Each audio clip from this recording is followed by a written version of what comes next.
श्रीमद् भागवत गीता 16वां अध्याय। जय श्री कृष्ण। 15वें अध्याय के अंतिम श्लोक में भगवान ने कहा है कि जो निष्पाप मनुष्य मुझे पुरुषोत्तम रूप में जानता है वह सब कुछ जान लेता है। देवी और सुर प्रवृत्ति के लोग अभय होते हैं क्योंकि उन्हें मोह नहीं होता। उनका अंतःकरण भी मोह रहित होने के कारण शुद्ध होता है। इंद्रियों का दमन, सात्विक यज्ञ, ज्ञान तथा तप अंतःकरण को शुद्ध करने में विशेष रूप से सहायक होते हैं। तप का अर्थ शरीर को कष्ट देकर साधना करना ही नहीं, अपितु उच्च तथा उत्तम कर्म और कर्तव्य कर्म को ठीक तरह से निभाने चाहे कितना ही कष्ट सहना पड़े। स्वाध्याय अर्थात धार्मिक ग्रंथों को पढ़ना, समझना, उन पर अनुसरण करना तथा अपने आप को जानना जरूरी है। आजर्वम मन, वाणी तथा कर्म में सरलता होती है। ज्ञान तथा योग में मन बुद्धि को स्थिर रखे बगैर साधक को आध्यात्मिक लाभ हो ही नहीं सकता, क्योंकि इन दोनों को वश में करके ही ध्येय परमात्मा की प्राप्ति हो सकती है। अहिंसा, सत्य, क्रोध का अभाव, कामना का त्याग तथा शांति, सब भूतों के प्रति दया, अलोलुपता, मृदुता, लज्जा, अचापतय आदि का सेवक मन, वाणी और शरीर द्वारा करना।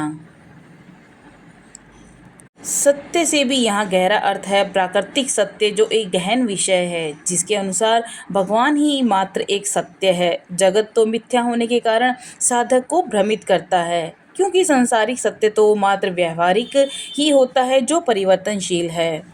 त्याग से अर्थ है कर्म फल को ईश्वर को अर्पित करना, और यही चित्त शुद्धि में सहायक है। इस प्रवृत्ति से ही शांति का उदय होता है, क्योंकि चित्त की उपरति के बगैर शांति की आशा व्यर्थ है।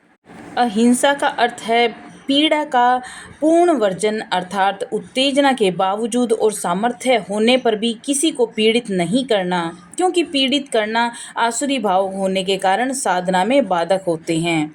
क्रोध और भी अधिक हानिकारक होता है, क्योंकि क्रोध का मूल सांसारिक इच्छा की आपूर्ति में होता है, अतः चित्त शुद्धि में बाधक होता है, और बिना चित्त शुद्धि के आध्यात्मिक लाभ हो ही नहीं सकता।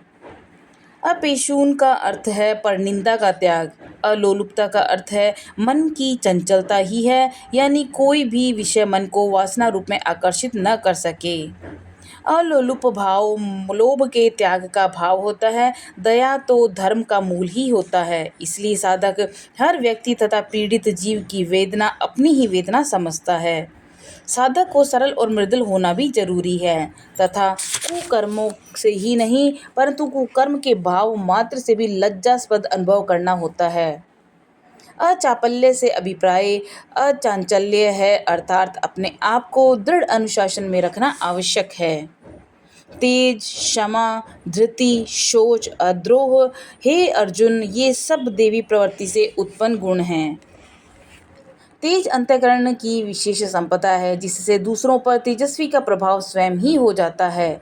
यह एक व्यक्तित्व का आंतरिक बल है, जिसके मूल में आंतरिक ज्ञान और आचरण वास करते हैं। अद्रोह, दूसरों के प्रति विरोध या अनिष्ट न करना। नातिमानिता, अपने बारे में पूज्य अथवा बड़े समझने या होने का अभाव, कोई अभिमान न होना। धृति, धैर्य तथा आंतरिक संयम शक्ति होती है।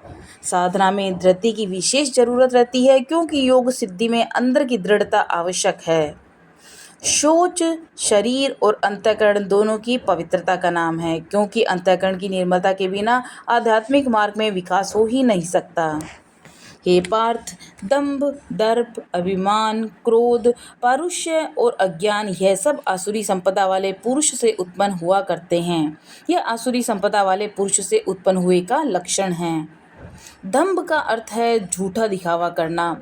माला तो करे मैं, फिर मनुआ, फिर चहूँ दिशी। पाखंड और मखूटा ही दंभ के आधार होते हैं। दंभी का आचरण हमेशा बाहर से कुछ और अंदर से कुछ और होता है। दर्प का अर्थ है अपने बराबर किसी को न समझना, चाहे बुद्धि, धन, बल कुछ भी हो। दूसरे की ऊंचाई तथा बड़ाई सुनकर भी दुखी होना, ये दर्प के लक्षण हैं। अभिमान, जाति, धन, पद, परिवार आदि का घमंड ही अभिमान के रूप में अध्यात्म में बाधक होता है। क्रोध का यहाँ अर्थ है इच्छा के विरुद्ध घटना तथा प्रतिक्रिया पर कुपित तथा उत्तेजित होना क्रोध होता है। क्रोध ऐसी दो-धारी तलवार है जो क्रोधी का स्वयं ही अधिक नुकसान करती है। पारुष्य दूसरों को कठोर वचन का प्रयोग कर कष्ट पहुंचाना ही पारुष्य है। अज्ञान आध्यात्मिक संदर्भ में अज्ञान का अर्थ अविवेक है, यानी बुद्धि की कमी के कारण उचित अनुचित का बोध या आभास न हो पाना, ठीक गलत की पहचानने की क्षमता न होना, मन और इंद्रियों के सुखों पर ही आश्रित रहना वास्तव में मनुष्य की आसुरी प्रवृत्ति का विशेष कारण अपने आप को मन और इंद्रियों के सुखों पर केंद्रित करना ही है। जैसे मनुष्य मात्र शरीर को पुष्ट करने पर ही जोर रखता आदि और श्रेष्ठ और उत्कृष्ट मूल्य और अध्यात्म संबंधी विषयों से अनभिज्ञ रहता है। देवी संपदा मुक्ति के लिए है और आसुरी बंधन के लिए, परंतु हे पांडव, तुम शोक मत करो, तुम देवी संपदा से उत्पन्न हुए हो। इसमें कोई संदेह नहीं कि मनुष्य इस जगत में जन्मता है वह प्रकृति के वश में होता है, क्योंकि जो भी जन्मता है उसका मन, शरीर तथा इंद्रियां प्रकृति के ही 3 गुणों से बने हैं। प्रकृति के 3 गुण ही हर शरीरधारी जीव में व्याप्त रहते हैं। इस प्रकृति से ऊपर उठना एक बहुत बड़ी चुनौती है। यह सांस जो हम लेते हैं और जिसके बिना जीवित रह ही नहीं सकते, यही प्रकृति का सबसे बड़ा फंदा है। साधारण तौर पर जो भी हमारे विचार हैं वे भी संसार प्रकृति पर ही केंद्रित रहते हैं। अतः प्रकृति का मायाजाल एक मजबूत घेरा है। इसको तोड़ने का साधन मात्र प्रभु साधना ही है, चाहे वह योग द्वारा या भक्ति द्वारा अथवा ज्ञान मार्ग द्वारा अथवा कर्तव्य परायणता के माध्यम से देवी संपदा का पावन पात्र बन पाना एक कठिन साधना है। हे अर्जुन, इस लोक में 2 प्रकार के प्राणियों की सृष्टि है। देवी यानी संपदा का तो मैंने वर्णन कर दिया, अब तुम मेरे द्वारा आसुरी संपदा का विस्तार पूर्वक वर्णन सुनो। इस जगत में जो मनुष्य है वह 2 में से एक प्रकार की सृष्टि का ही जीव है। देवी अथवा आसुरी यह मात्र मनुष्य वर्ग को ही लागू नहीं, यहाँ भगवान ने भी भूत सर्ग शब्द का प्रयोग किया है। अतः जो भी जीव मात्र है, जिस भी शरीर में अर्थात स्थूल, सूक्ष्म अथवा कारण, इन 2 प्रकार की सृष्टि में रहता है, ऐसा नहीं है कि जो मनुष्य आसुरी प्रवृत्ति का है उसमें देवी प्रवृत्ति नहीं हो सकती। ऐसा कदापि नहीं है, क्योंकि आत्मा सभी प्राणियों के अंदर है, परंतु कर्मवश और प्रकृति के बंधन के कारण स्वकर्मवश आसुरी प्रकृति के मनुष्य में रजोगुण तथा तमोगुण की प्रधानता रहने के कारण वह इस संपदा का शिकार बन बैठता है। अतः ऐसे लोगों को अपने अंदर विचार तथा कर्म सुधार कर देवी प्रवृत्ति को जागृत करना जरूरी है। बिना विचार और कर्म सुधार के कोई शक्ति मनुष्य की मदद नहीं कर सकती। गुरु की भी मार्ग ही बता सकते हैं, उस पर चलना साधक का काम है।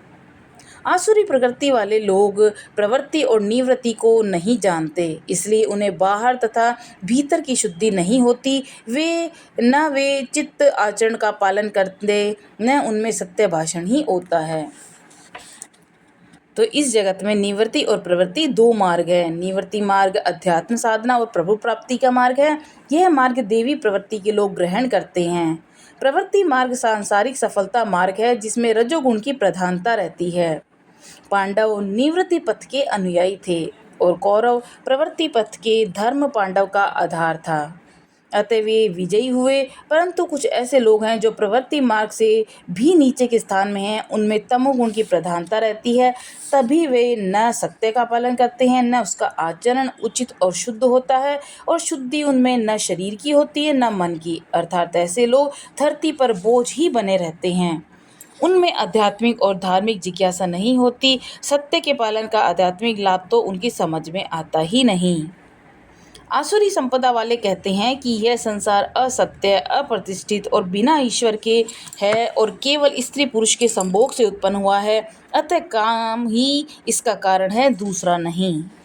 सीधे अर्थ में उनका मानना है कि इस संसार का आधार है जिसकी लाठी उसकी भैंस। उनका सुख दुख का आधार तथा कारण इंद्रियां और मन ही है। वे अव्यक्त तथा ईश्वर जैसी देवी शक्ति को नहीं मानते।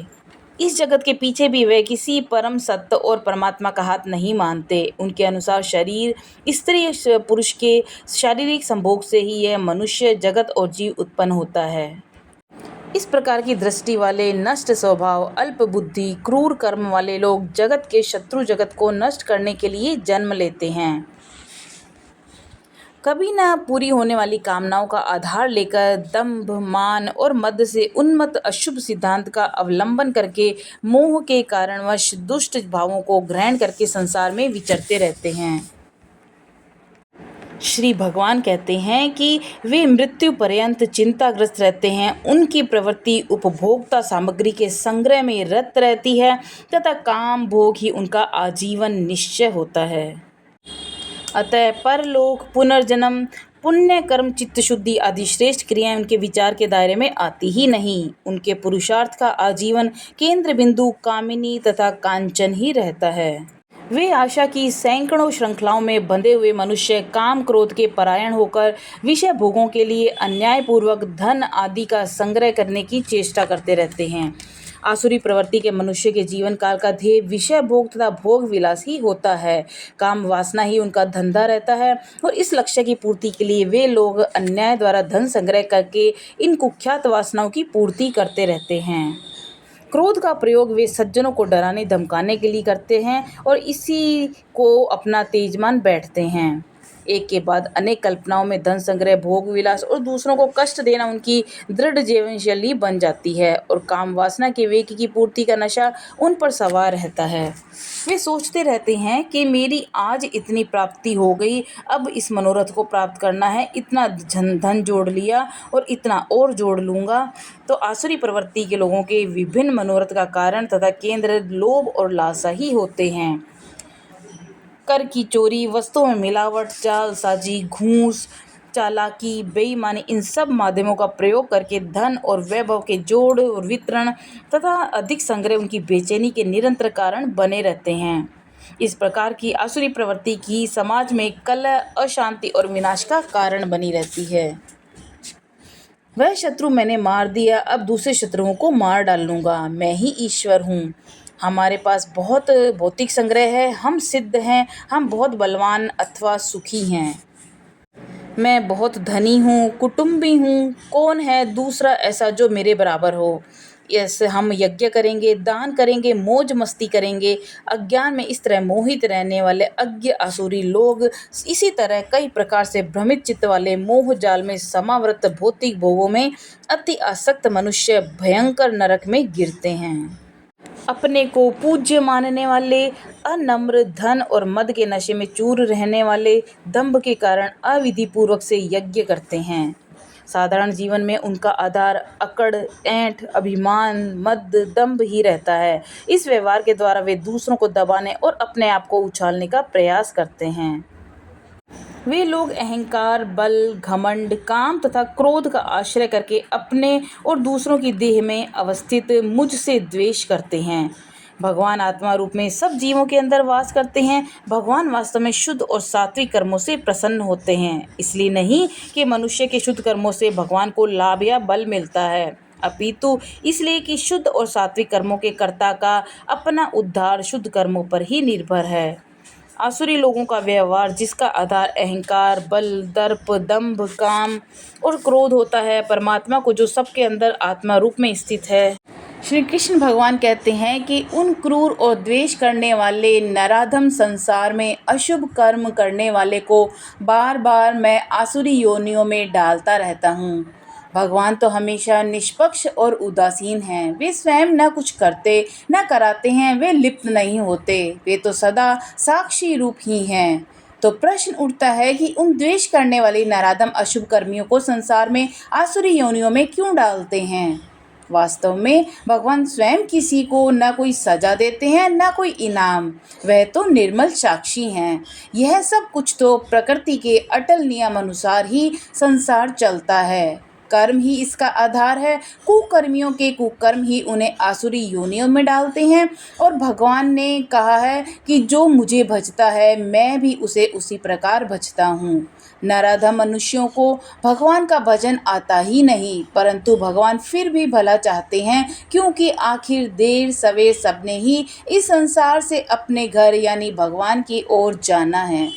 नराधम मनुष्यों के सुधार के लिए भी एक रास्ता बना हुआ है। हर मनुष्य अपने अनुभव से सीखता है। नरक में हर प्रकार की ठोकरें खाकर तथा कष्ट भोगकर सब पापियों को देर सवेर शुभ कर्म करने की जरूरत महसूस हो जाती है और इसी से अंत में अर्थात शुभ मार्ग में आने से सुधार होता है।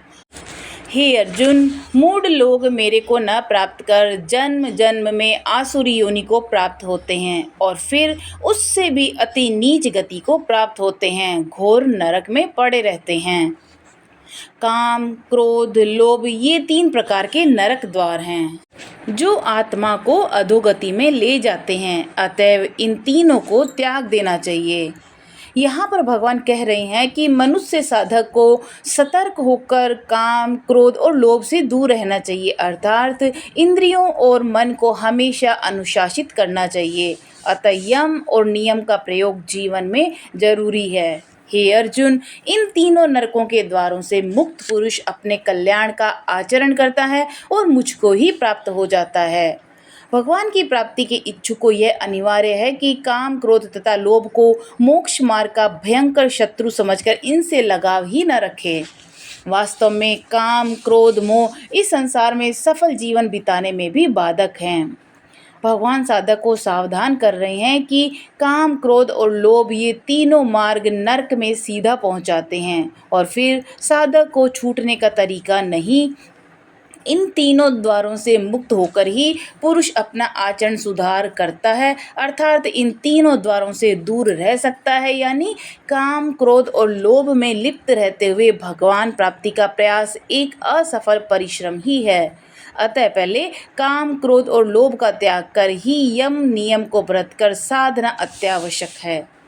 जो मनुष्य शास्त्र विधि को त्याग कर मनमाना आचरण करता है वह न सुख को प्राप्त करता है और न ही सिद्धि को और न ही परम गति को प्राप्त करता है। भगवान की प्राप्ति के लिए 2 आचरण अत्यावश्यक है, गुरु के द्वारा दीक्षा और शास्त्रोक्त आचरण। सबको कई बार उत्तम गुरु नहीं मिलता, क्योंकि उत्तम गुरु द्वारा बताया गया मार्ग ही प्रभु प्राप्ति के लिए सच्चा, सुरक्षित और शीघ्र प्राप्ति वाला मार्ग है। यह ध्यान में रखना जरूरी है कि सच्चा गुरु वही है जो भगवान को जानता हो। स्पष्ट है कि ऐसा गुरु मात्र सच्चे साधक को ही मिल सकता है, परंतु भगवान को जानने वाला गुरु इस संसार में बिरले ही मिलते हैं। अतः भगवान कह रहे हैं कि साधक को साधना के लिए शास्त्र विधि का आचरण करना जरूरी है। अध्यात्म मार्ग में मनमानी के लिए कोई स्थान नहीं है। जो गुरु की दीक्षा के बिना और शास्त्र विधि के बगैर मनमानी करता है उसको परम गति का तो प्रश्न ही नहीं, परंतु सांसारिक सुख भी नहीं मिल सकता। अतः मैं तेरे लिए कर्तव्य अकर्तव्य की व्यवस्था में शास्त्र ही प्रमाण है, ऐसा जानकर तुम शास्त्र विधि से नियत कर्म ही करने योग्य बनो। वास्तव में नियत कर्म ही कर्तव्य है। शास्त्रों में 4 आश्रमों का उल्लेख है और हर आश्रम के कर्तव्य सहित वर्णित है। क्षत्रिय कर्म और धर्म अपने अंदर काम, क्रोध, मोह, लोभ, अहंकार, भय को जीतकर दूसरों की रक्षा करना और जब धर्म रूपी युद्ध सामने आ जाए तो उसके आयोजन में उसका कोई षड्यंत्र, मोह आदि रूप में हाथ न हो तो उसे धर्म की में रक्षा के लिए समत्व रूप से भाग लेना है। अतः अर्जुन को भी अपने क्षत्रिय धर्म का पालन करना ही उचित है, क्योंकि कर्तव्य परायणता ही लोक और परलोक में सफलता का मार्ग है। भगवान ने 4 अध्याय में स्वयं कहा है कि कर्म की गति अति गहन है, इसीलिए कर्म, अकर्म और विकर्म को उचित रूप से समझना अनिवार्य है। क्योंकि संकट की घड़ी में बहुत लोग नियत कर्म भूल जाते हैं अथवा बहाना बनाकर पीछे हट जाते हैं। अतः शास्त्र ही उचित कर्तव्य कर्म और अकर्तव्य कर्म का स्रोत है। गुरु शब्द और शास्त्रों का अनुसरण ही काम, क्रोध, लोभ के विषय से मनुष्य को बचाकर साधन क्रिया अथवा कर्तव्य परायणता के मार्ग द्वारा संसार में कीर्ति और परलोक में प्रभु प्राप्ति की उपलब्धि प्रदान करवाते हैं। तो ये है श्रीमद् भागवत गीता का 16वां अध्याय, सुरासुर संपद विभाग योग। जय श्री कृष्ण।